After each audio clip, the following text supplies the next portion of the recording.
तो स्वागत है आप सभी का तंवर राजपूत मोटिवेशन में। और यहाँ पर हम लोग रोज़ स्टॉक का एनालिसिस करते हैं ताकि आपको ये समझ में आए कि किस स्टॉक को कब बाई करना चाहिए, कब नहीं करना चाहिए। और ये हम लोग खाली यहाँ पर चार्ट एनालिसिस करते हैं। मैं आपको सिखाता हूँ कि किस तरह से आप यहाँ पर आपको अपने आप को मास्टर बना सकते हैं कि कहाँ कौन सा स्टॉक कब बाई किया जाता है, क्या प्राइस एक्शन होता है, सारी चीज़ें मैं आपको आसानी से सिखाने की कोशिश करता हूँ। अगर वीडियो पसंद आ जाए तो प्लीज़ यार लाइक शेयर कमेंट करना मत भूलिएगा। और देखिए ये एजुकेशन पर्पज़ के हिसाब से तो सिर्फ एजुकेशन लीजिए। यहाँ पर आपको ट्रेड करना है तो प्लीज़ यार अपने एडवाइज़र से सलाह लेकर या खुद से एनालिसिस करने के बाद ही जो करना है वो करना है, क्योंकि ये शेयर मार्केट है, यहाँ पर बड़ा लॉस भी हो सकता है और उसका कोई जिम्मेदार नहीं होगा। प्लीज़ थोड़ा टर्म्स और कंडीशन को पढ़कर ही आप यहाँ पर ट्रेड करें। तो यहाँ पर आप देख सकते हैं जो चार्ट दिख रहा होगा ना, MRPL का है। MRPL आपको दिख रहा होगा पिछले 4 दिनों से यहाँ पर आप दिख रहे होंगे MRPL में क्या बाइंग आई है। अगर हम बात करें तो 175 के लेवल से सीधे जा चुका है 290 के आसपास। सोचिए 290 और 175, आप अंदाज़ा लगा सकते हो कि अगर हम लोग इसको बात करें तो कितना परसेंटेज हो चुका है। परसेंटेज के हिसाब से अगर हम बात करें तो इसको 350 अगर चला जाए तो डबल ही हो गया। मतलब सोचो 1 2 3, अगर हम यहाँ पर रिटर्न कैलकुलेट करूँ, अगर मैं यहाँ पर कि अगर 175, हाँ 175 से सीधे 1 मिनट यहाँ पर अगर हम रिटर्न कैलकुलेट करें तो कैसे रिटर्न कैलकुलेट करेंगे कि 175 पर पहले था हमारे पास में स्टॉक, अभी हमारे पास में अगर 290 पहुँच चुका है और 175 पर पहले था, तो यहाँ से अगर हम कैलकुलेशन करें तो 5 और 1 और 1 115 रुपये बढ़ चुका है। कितना 115 रुपये बढ़ चुका है। तो यहाँ से आप समझ सकते हो कि करीबन अगर हम 115 रुपये यहाँ पर देखें तो कितना परसेंट हो जाता है कि 115, और यहाँ से अगर हम 175 का लगा दें तो यहाँ से परसेंटेज अगर मैं निकालता हूँ तो परसेंटेज अगर मैं निकालूँ यहाँ से तो आपको भी अंदाज़ा होना चाहिए कितना परसेंट हो सकता है। तो यहाँ से परसेंट के हिसाब से आप खुद कैलकुलेट करके देखिए। ऐसे स्टॉक में अगर आप निवेश करो और ऐसा आपको 4 दिन में ही अगर एक ऐसा सा मोमेंटम मिल जाए तो इससे बड़ी बात क्या हो सकती है। ये सब चीज़ें ना बहुत आसान हो जाती है, लेकिन अगर आप लर्निंग करना चाहते हैं। अब ये कैसे हो सकता था, देखिए यहाँ से आपको दिखा था कि यहाँ पहली इस कैंडल से ही मार्केट बहुत बुलिश हो चुका था।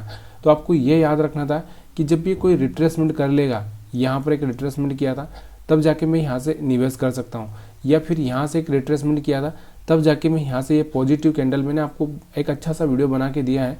अगर आपको पता होगा तो वो वीडियो अगर आप देख लेंगे तो अच्छी बात हो जाएगी, क्योंकि उसी से आपको पता चलेगा कि क्या हुआ है उसमें। तो यहाँ से आपको ये समझना बहुत ज़रूरी हो जाता है कि उसमें अगर हम बात करें तो उस वीडियो से आपको पता चल ही जाएगा कि आप किस तरह से यहाँ से बाइंग सेलिंग का स्टॉक ढूंढ सकते हैं। तो यहाँ से अगर आप देखोगे तो 65% का रिटर्न दे चुका है ये सिर्फ 4 दिन में, बहुत बड़ी बात है। और आप यहाँ पर आप चाहते हैं तो इस जो ग्रीन कैंडल है ना, इस ग्रीन कैंडल पर बाइंग का प्लान कर सकते थे। ठीक है, यहाँ से जैसे हाई ब्रेक हुआ था बाइंग का प्लान कर सकते थे। तो 60% रिटर्न भी अगर आपको मिला तो बहुत होता है। तो यहाँ से आपको ये समझ में आ चुका होगा कि यहाँ पर क्या चल रहा है। अभी तो इसमें अभी कौन कौन से लेवल मीट हो सकते हैं ये तो बोलना मुश्किल है, क्योंकि अभी हम बात करें इसके मंथली चार्ट को। अगर मंथली चार्ट को आप देखोगे इसको तो देखिए पहले इसने क्या किया था, और वीकली चार्ट को ब्रेक किया, ये वाला पहले मंथली चार्ट वाला, और यहाँ से आपको ये एक लेवल ब्रेक किया है और इसने एक अच्छा सा मोमेंटम दिखाया है। जब ये रिट्रेसमेंट कर जाएगा तो फिर आपके पास एक बाइंग का मौका आएगा। तो वो रिट्रेसमेंट आपको याद रखना है कि वो रिट्रेसमेंट कितना करता है। ये सब चीज़ें आपको देखते रहना चाहिए। ठीक है, यहाँ पर आपको दिख रहा होगा ये वाला एक लेवल जो कि अभी तक का इसका जो लेवल पार नहीं हुआ था उस लेवल को इसने पार किया है। ठीक है, तो ये आपको याद रखना है कि जब दोबारा से कोई रिट्रेसमेंट होगा और तब वहाँ पर आपको प्लानिंग करनी है इसमें। ठीक है, उसके बाद में हम बात करते हैं दूसरा जो स्टॉक से है। देखिए ये सारा का सारा जो भी अनुभव है मेरा, मैं सारा का सारा इसी में ही बता देता हूँ आपको, ताकि आपको ना कोई अलग से प्राइस एक्शन देखने की ज़रूरत ना पड़े।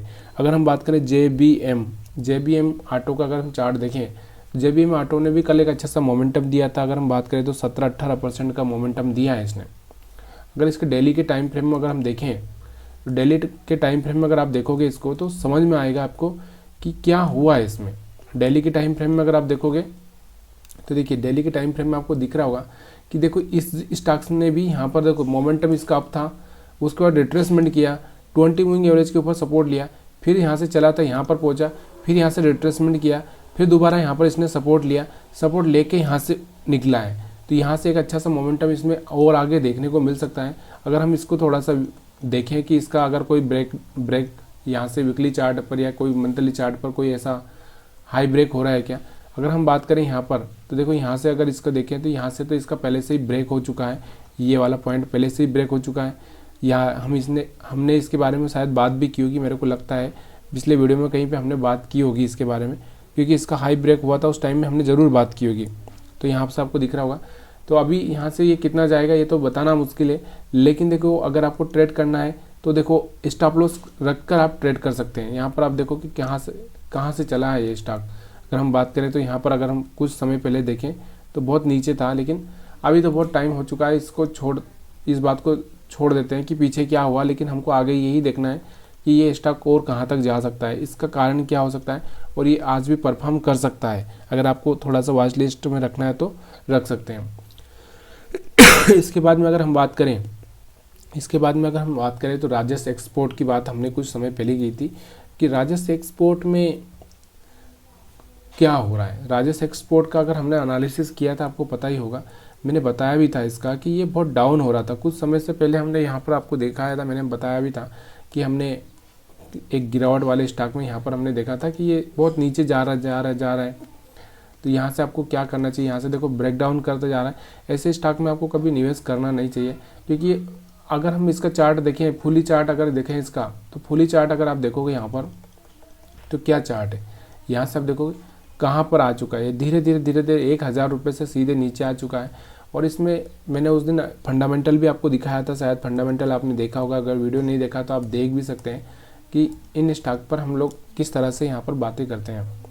ठीक है, तो आप कौन से वीडियो में है, मेरे को भी ये तो फंडामेंटल, लेकिन हाँ 2-4 दिन पुराना ही वीडियो हो सकता है जिसमें आप जाकर देख सकते हैं। तो यहाँ पर हम बात करते हैं। उसके बाद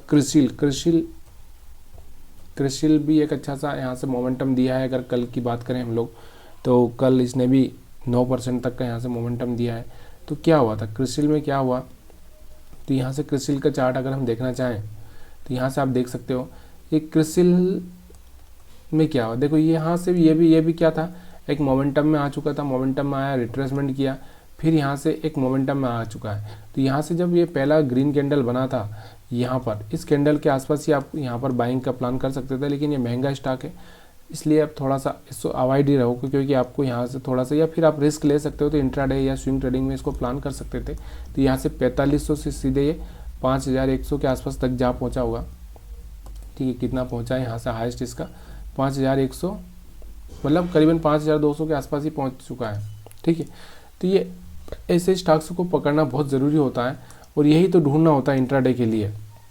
अगर इसके मंथली और वीकली चार्टों को हम देखें तो यहाँ पर मंथली चार्ट और वीकली चार्ट को देखें तो यहाँ से आपको यही दिख रहा होगा कि देखो जब भी ये स्टॉक्स आया है, नीचे आया, रिट्रेस किया, ऊपर गया, नीचे आया, रिट्रेस किया, ऊपर गया। सिंपल सी कहानी है यार, किसी भी स्टॉक में कितना आसान हो जाता है इन्वेस्टमेंट करना। देखो यहाँ से ये वाले पॉइंट, और जैसे 20 मूविंग एवरेज से दूर होता है प्रॉफिट का प्लानिंग करो, जैसे ही मार्केट नीचे आता है उसके पास में इन्वेस्टमेंट का प्लानिंग करो। इसके बाद आर्चिन केमिकल की हम बात करते हैं। आर्चिन केमिकल का भी चार्ट यहाँ पर आपको एक अच्छा सा मोमेंटम कल के स्टॉक में दिया है।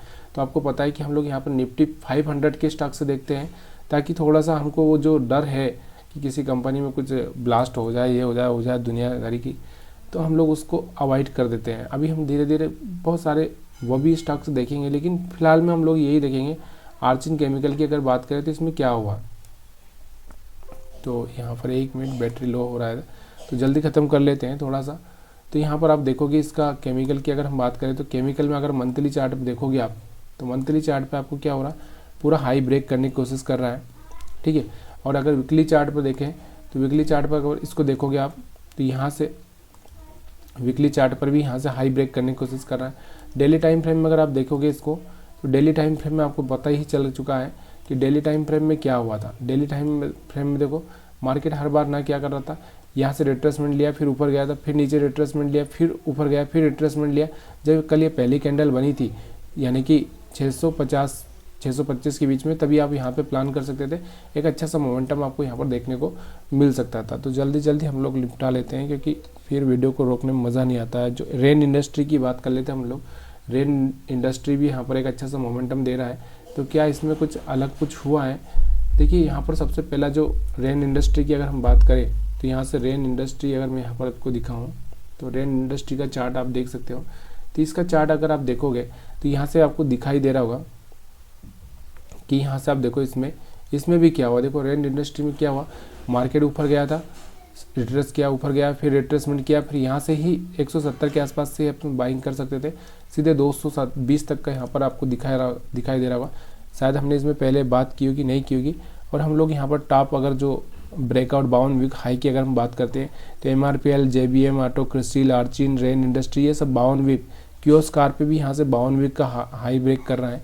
अब हम बात करते हैं जो ओनली जो सेल हुए हैं, तो होम फर्स्ट और कोल इंडिया। तो देखो यहाँ पर आपको दिख रहा होगा कि जो सबसे ज़्यादा सेलिंग में आए हैं उन स्टॉक्स की अगर मैं बात करूँ तो यहाँ से होम फर्स्ट की अगर हम बात करें कि जिन्होंने एक अच्छी सी सेलिंग देखने को मिल रही है, तो इसमें क्या रीज़न हो सकता है। तो इसके जो रीज़न से अगर हम देखें तो यहाँ पर आपको दिख रहा होगा ये तो बहुत पहले से ही सेलिंग में आ चुका है। यहाँ से आपको दिख रहा होगा कि अभी इसमें और भी सेलिंग आ सकती है, तो यहाँ पर हम लोग इस स्टॉक से दूर ही रहेंगे। हाँ, सेलिंग का प्लान अगर आप करना है तो कर सकते हो। अब सेलिंग क्यों आया, इसके पीछे का रीज़न तो बहुत हो सकता है। हम बात करते हैं कोल इंडिया। कोल इंडिया एक अच्छा सा मोमेंटम में था, लेकिन फिर भी यहाँ से कल इसमें एक अच्छी सी गिरावट देखी गई है 4% तक की। तो यहाँ पर आपको दिख रहा होगा कोल इंडिया में क्या है। कोल इंडिया का चार्ट देखो, मैंने आपको बताया कि कोई अच्छे से स्टॉक्स होते हैं जो रिट्रेसमेंट करते हैं, रिट्रेसमेंट होने दो। यहाँ से आपको दिख रहा होगा कि देखो यहाँ से एक अच्छा सा मोमेंटम आया था। अब रिट्रेसमेंट कितना कर सकता है, यहाँ पर आ सकता है 430 के आसपास, 440 के आसपास आएगा, तो फिर यहाँ से कोई ग्रीन कैंडल बनेगा तो तब प्लानिंग कर सकते हो। तो यहाँ से कोल इंडिया में भी एक अच्छी सी प्रॉफिट बुकिंग हुई, इसको हम बोल सकते हैं।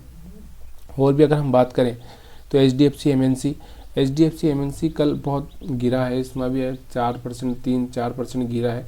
HDFC MNC का अगर हम चार्ट देखें तो क्यों गिरा है HDFC MNC, अगर हम बात करें HDFC MNC तो यहाँ से आपको दिख रहा होगा ये भी एक अच्छा सा मोमेंटम में चल रहा था। अगर ये मोमेंटम में चल रहा है, यहाँ पर अगर इसके पूरे चार्ट को देखें तो देखिए एक मोमेंटम के बाद में ना प्रॉफिट बुकिंग, रिट्रेसमेंट होता ही है। अभी यहाँ से आप देखो कि कितने टाइम के बाद में यहाँ से HDFC MNC निकला है, कि एक टाइम था ये बहुत पहले, अगर हम बात करें तो 3500 के आसपास चलता था।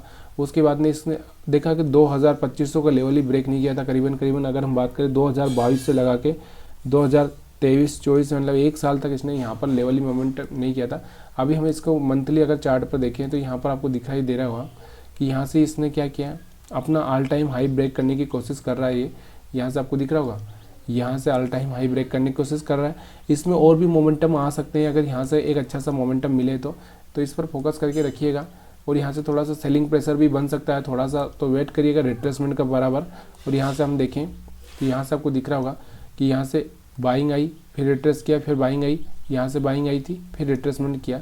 तो हो सकता है कि यहाँ सपोर्ट ले ले 3600 के आसपास का, 3600 पे सपोर्ट ले ले, उसके बाद में यहाँ से वापस से एक ग्रीन कैंडल बना के बाइंग दिखाई दे। तो वीडियो देखने के लिए आप सभी का बहुत बहुत धन्यवाद। अगर हमारा एनालिसिस पसंद आ रहा है तो प्लीज़ यार लाइक, शेयर, कमेंट करना मत भूलिएगा। और कोई आपको कोई प्रॉब्लम हो या और किसी भी तरह का आपको ये लगता है कुछ, तो आप मेरे को बता भी सकते हैं कि आपके पास कोई सुझाव हो, कोई किसी स्टॉक के बारे में आप जानना चाहते हैं, तो आप मेरे को कमेंट करके बता सकते हैं।